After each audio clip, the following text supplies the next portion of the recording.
अस्सलाम वालेकुम प्यारे दोस्तों, आज हम आपको सैर करवाएंगे यूरोप के एक ऐसे खूबसूरत मुल्क की कि जिसकी तारीख हजारों साल पुरानी है, लेकिन कदीम होने के साथ साथ उसकी खूबसूरती भी लाजवाब है। एक ऐसा मुल्क कि जहां हर साल लाखों पाकिस्तानी डंकी लगाकर जाते हैं और उनमें से बहुत सारे लोग अपनी जिंदगी की बाजी भी हार जाते हैं। और आखिर इस मुल्क के मार्बल में ऐसी क्या खास बात है कि खाना काबा के अंदर लगा हुआ मार्बल भी इसी मुल्क से मंगवाया गया है। जी हाँ, हम बात कर रहे हैं यूनान की, जिसे इंग्लिश में हम ग्रीस कहते हैं। आज की इस वीडियो में हम आपको वहां के खूबसूरत मकामात दिखाएंगे, वहां के लोगों की जिंदगी के बारे में बताएंगे और ये भी बताएंगे कि आखिर इस मुल्क में 6000 जजीरे होने के बावजूद सिर्फ 200 जजीरों पर ही लोग क्यों रहते हैं और क्यों हर साल 43 मिलियन से भी ज्यादा लोग इस मुल्क में घूमने के लिए आते हैं। और इसके अलावा और बहुत से ऐसे हकायक बताएंगे जो आपके लिए बिल्कुल नए होंगे, इसलिए वीडियो को एंड तक लाजमी देखिएगा। तो चलिए जल्दी से वीडियो को शुरू करते हैं, लेकिन इससे पहले वीडियो को लाइक, शेयर और चैनल को सब्सक्राइब जरूर कर लें। चले अब निकलते हैं यूनान के एक शानदार सफर पर। इस मुल्क का ऑफिशियल नाम द हेलेनिक रिपब्लिक है, जो इसके नाम से बिल्कुल मुख्तलिफ है। यूनान की कुल आबादी 1 करोड़ के करीब है और आबादी के लिहाज से यह दुनिया के ममालिक में 91 नंबर पर आता है। इस मुल्क का कुल रकबा 1,31,957 मुरब्बा किलोमीटर है और रकबे के लिहाज से दुनिया के ममालिक में 97 नंबर पर आता है। दोस्तों, एक वक्त ऐसा भी था कि ये मुल्क सल्तनत उस्मानिया के ज़ेर असर था। इस मुल्क को सिकंदर आजम ने भी फतह किया, लेकिन यूनान फतह करने के कुछ साल बाद सिकंदर आजम की मौत हो गई। इस वक्त बरसगीर से यूनान तक का इलाका सिकंदर आजम की सल्तनत थी। सिकंदर आजम की वफात के बाद उसकी इतनी बड़ी सल्तनत ज्यादा देर तक कायम न रह सकी। आहिस्ता आहिस्ता ये सल्तनत मुख्तलिफ हिस्सों में तकसीम हो गई और हर इलाके पर अलग अलग हुक्मरान काबिज हो गए। बाद में सल्तनत उस्मानिया ने यूनान के ज्यादातर इलाकों पर कब्जा कर लिया। उस्मानी दौर में यहाँ इस्लाम फैलने लगा और कई शहरों में तरक्की का अमल तेज हो गया। तकरीबन 400 साल तक यूनान के बड़े हिस्से उस्मानी सल्तनत के ज़ेरे हुकूमत रहे। फिर 19वीं सदी के आगाज में यूनानियों ने आजादी की तहरीक शुरू की और आखिरकार बाद में यूनान को एक आजाद रियासत के तौर पर तस्लीम कर लिया गया। उसके बाद आहिस्ता आहिस्ता उस्मानी हुकूमत का खात्मा हो गया और वक्त गुजरने के साथ यहाँ मुसलमानों की तादाद भी कम होती चली गई। बाद में 1923 में तुर्की और यूनान के दरमियान एक अहम मुआहदा हुआ। इस मुआहदे के तहत यूनान में रहने वाले बहुत से मुसलमान तुर्की मुंतकिल हो गए, जबकि तुर्की में रहने वाले बहुत से ईसाई यूनान आ गए। आज यूनान में तकरीबन 90% लोग ऑर्थोडॉक्स ईसाई हैं, तकरीबन 2% मुसलमान हैं, जबकि बाकी आबादी में मुख्तलिफ मज़ाहिब से ताल्लुक रखने वाले और ऐसे लोग भी शामिल हैं जो किसी मजहब को नहीं मानते। दोस्तों, एक दिलचस्प बात यह भी है कि इस वक्त तकरीबन 60,000 पाकिस्तानी यूनान में रहते हैं। आगे वीडियो में हम आपको तफसील से बताएंगे कि पाकिस्तानी यूनान क्यों जाते हैं, वहां किस किस्म के काम करते हैं, कितनी कमाई होती है और उन्हें किन मुश्किलात का सामना करना पड़ता है। ये मुल्क यूरोप, एशिया और अफ्रीका के दरमियान एक अहम रास्ते पर वाक़े है। यही वजह है कि जो लोग गैर कानूनी तरीके से यूरोप जाने की कोशिश करते हैं, उनमें से बहुत से अफराद का रास्ता यूनान के समंदरी इलाकों से गुजरता है। आपने अक्सर खबरों में सुना होगा कि मुहाजिरीन की कश्ती यूनान के करीब समंदर में डूब गई। हकीकत यह है कि यह सफर इंतहाई खतरनाक होता है। अक्सर लोग छोटी और खस्ताहाल कश्तियों में सवार होते हैं जो ज्यादा बोझ या खराब मौसम की वजह से हादसे का शिकार हो जाती हैं। इसीलिए अगर आप बैरून मुल्क जाना चाहते हैं तो हमेशा कानूनी रास्ता इख्तियार करें। गैर कानूनी सफर न सिर्फ आपके पैसे जाया कर सकता है, बल्कि आपकी जान के लिए भी बहुत बड़ा खतरा बन सकता है। दोस्तों, इस वक्त तकरीबन 50 से 60 हजार पाकिस्तानी यूनान में रहते हैं। ज्यादातर पाकिस्तानी ज़राअत, कंस्ट्रक्शन, होटल और हेयर सैलून में काम करते हैं, जबकि डॉक्टर, इंजीनियर और IT प्रोफेशनल्स भी अपनी फील्ड में अच्छी नौकरियां हासिल कर लेते हैं। आमतौर पर एक मजदूर की माहाना तनख्वाह 900 से 1,200 यूरो के दरमियान होती है, जबकि हुनरमंद अफराद 1,200 से 1,800 यूरो तक कमा लेते हैं। रोजमर्रा के अखराजात निकालने के बाद एक आम पाकिस्तानी हर माह तकरीबन 500 से 800 यूरो आसानी से पाकिस्तान भेज सकता है। दोस्तों, अगर यूनान के बॉर्डर्स की बात करें तो उसकी सरहदें कई अहम ममालिक के साथ मिलती हैं। शिमाल में अल्बानिया, बुल्गारिया और नॉर्थ मकदूनिया वाक़े हैं, जबकि मशरिक की तरफ तुर्की उसका हमसाया मुल्क है। इसके अलावा यूनान के इर्द गिर्द ईजियन सी और आयोनियन सी मौजूद हैं, जिन्होंने इस मुल्क को कुदरती हुस्न से भर दिया है। दोस्तों, यूनान दुनिया के मशहूर तरीन सयाहती ममालिक में से एक है। हर साल दुनिया भर से लाखों लोग यहाँ सिर्फ इसकी खूबसूरती, कदीम तारीख और दिलकश जजीरों को देखने आते हैं। हैरानकुन बात यह है कि यूनान की आबादी तो सिर्फ 1 करोड़ है, लेकिन हर साल यहाँ 3 करोड़ से ज्यादा सयाह घूमने आते हैं।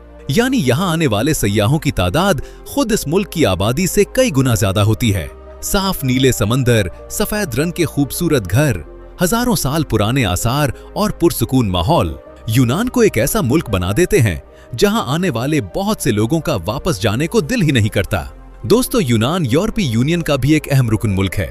इसी वजह से यहाँ यूरो करेंसी इस्तेमाल होती है, जो यूरोप की मजबूत करेंसियों में शुमार होती है। अगर पाकिस्तान से इसके फासले की बात करें तो यूनान तकरीबन 4000 किलोमीटर दूर वाक़ है, जबकि वक्त के लिहाज से यूनान पाकिस्तान से तकरीबन 3 घंटे पीछे है। यूनान का दारुल हुकूमत और सबसे बड़ा शहर एथेंस है। ये शहर सिर्फ यूनान ही नहीं बल्कि पूरी दुनिया के कदीम तरीन और तारीखी शहरों में शुमार होता है। एथेंस की आबादी तकरीबन 42 लाख है, यानी यूनान की तकरीबन 1/3 आबादी इसी शहर में रहती है। दोस्तों, क्या आप जानते हैं कि आज दुनिया के बहुत से ममालिक में जो जमहूरी निजाम यानी डेमोक्रेसी राइज है, इसकी इब्तदाई शक्ल सबसे पहले यूनान, खास तौर पर एथेंस में सामने आई थी। बाद में दुनिया के कई ममालिक ने इसी निजाम को अपनाया और आज भी बहुत सी हुकूमतें इसी उसूल पर चल रही हैं। इस शहर का नाम कदीम यूनानी देवी एथीना के नाम पर रखा गया था, जिसे कदीम यूनानी लोग हिकमत, इल्म और बहादुरी की देवी मानते थे। पुराने जमाने में यहाँ मुख्तलिफ मजहबी रसूमात अदा की जाती थीं, लेकिन आज यूनान एक जदीद और जमहूरी मुल्क है और वो कदीम रसूमात अब तारीख का हिस्सा बन चुकी हैं। दोस्तों, अगर दुनिया के अजीम फिलोसोफर्स का जिक्र किया जाए तो यूनान का नाम सबसे पहले आता है। मशहूर फिलोसोफर सुकरात, अफलातून और अरस्तु इसी सरजमीन से ताल्लुक रखते थे। इन तीनों ने तालीम के मैदान में ऐसे नजरियात पेश किए जिन्हें आज भी दुनिया भर की यूनिवर्सिटियों में पढ़ाया जाता है। दोस्तों, आज के यूनान में मुख्तलिफ मजाहिब के लोग आजादी से रहते हैं। मुसलमान भी इस मुल्क का एक अहम हिस्सा है, अगरचे उनकी तादाद कम है। एथेंस के कुछ इलाकों में भी मुसलमान आबाद हैं, जहां मसाजिद और हलाल खाने की दुकानें भी मौजूद हैं। अगरचे मुसलमान आबादी ज्यादा नहीं, लेकिन यूनान में इस्लाम की मौजूदगी आज भी वाज़ेह तौर पर देखी जा सकती है। दोस्तों, यूनान को ओलंपिक खेलों की जन्मभूमि भी कहा जाता है। आज पूरी दुनिया में होने वाले ओलंपिक्स की शुरुआत हजारों साल पहले यूनान से हुई थी और बाद में यही रिवायत पूरी दुनिया में फैल गई। आज हर 4 साल बाद होने वाले ओलंपिक्स में दुनिया के तकरीबन तमाम ममालिक हिस्सा लेते हैं। अगर यूनान के कौमी खेल की बात करें तो यहाँ फुटबॉल सबसे ज्यादा मकबूल खेल है और लोग इसे बेहद शौक से देखते और खेलते हैं। दोस्तों, अगर जैतून की पैदावार की बात करें तो यूनान दुनिया के बड़े जैतून पैदा करने वाले ममालिक में शुमार होता है। ये मुल्क आला मायार के जैतून के लिए पूरी दुनिया में मशहूर है और यहाँ के जैतून दर्जनों ममालिक को एक्सपोर्ट किए जाते हैं। दोस्तों, यूनानी जबान भी दुनिया की कदीम तरीन जबानों में शुमार होती है। अगरचे वक्त के साथ इसमें बहुत सी तब्दीलियां आई हैं, लेकिन ये जबान हजारों साल गुजरने के बायस आज भी बोली और लिखी जाती है। दोस्तों, अब बात करते हैं एक ऐसी दिलचस्प हकीकत की जिसे सुनकर शायद आप हैरान रह जाएं।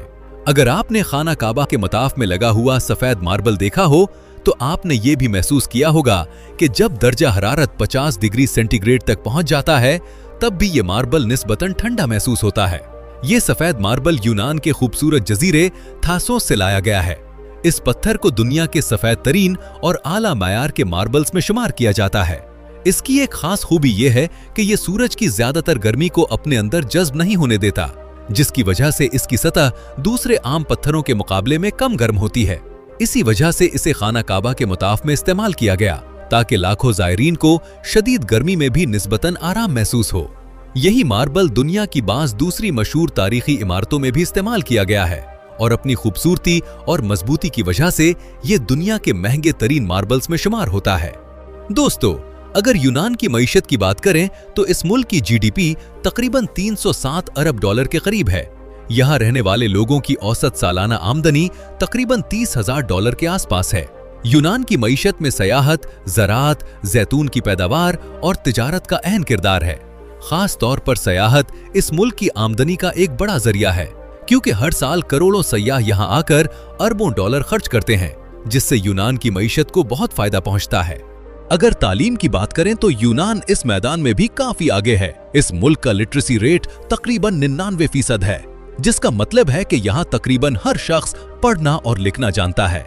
यही वजह है कि यूनान को यूरोप के तालीम याफ्ता ममालिक में शुमार किया जाता है।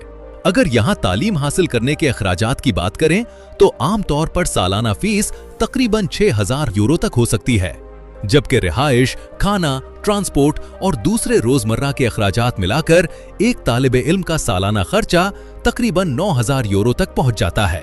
अलबत्ता ये खर्चा शहर, तर्ज जिंदगी और रिहाइश के हिसाब से कम या ज्यादा भी हो सकता है। आइए अब यूनान के दारुल हुकूमत एथेंस की सैर करते हैं। एथेंस एक ऐसा शहर है जिसकी तारीख हजारों साल पुरानी है, लेकिन आज ये एक जदीद, तरक्की याफ्ता और खूबसूरत शहर बन चुका है।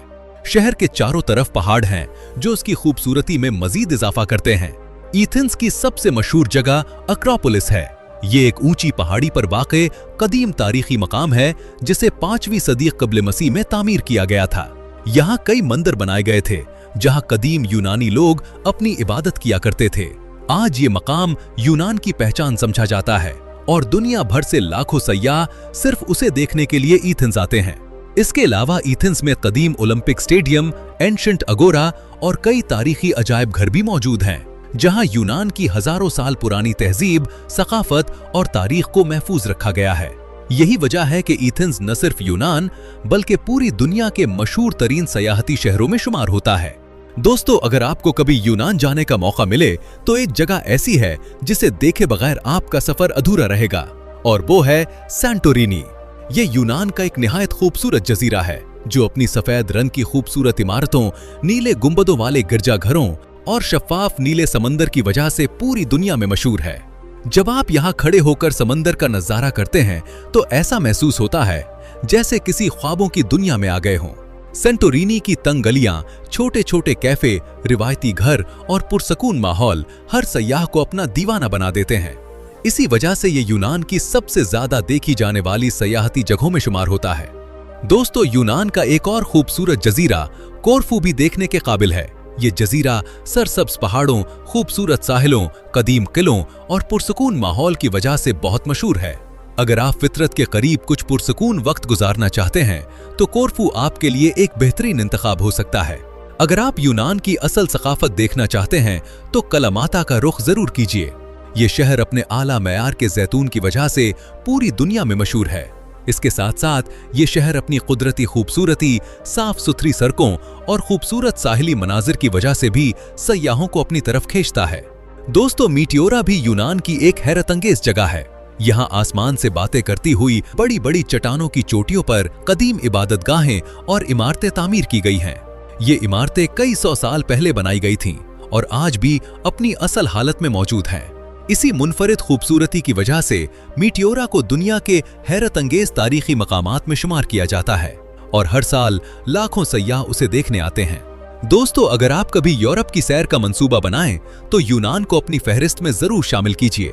ये एक ऐसा मुल्क है जहां हजारों साल पुरानी तारीख, दिलकश जजीरे, बुलंद पहाड़, खूबसूरत शहर और मेहमान नवाज लोग सब कुछ एक ही जगह पर मिल जाता है। दोस्तों, आज की वीडियो में बस इतना ही। अगर वीडियो अच्छी लगी हो तो कमेंट में जरूर बताएं कि आपको यूनान की कौन सी जगह सबसे ज्यादा पसंद आई। और अगर आप हमारे चैनल पर पहली बार आए हैं तो चैनल को जरूर सब्सक्राइब करें, वीडियो को लाइक करें और बेल आइकन भी दबा दें ताकि हमारी आने वाली दिलचस्प वीडियोस सबसे पहले आप तक पहुंच सकें। मिलते हैं अगली वीडियो में, तब तक के लिए अपना बहुत सा ख्याल रखिएगा। अल्लाह हाफिज।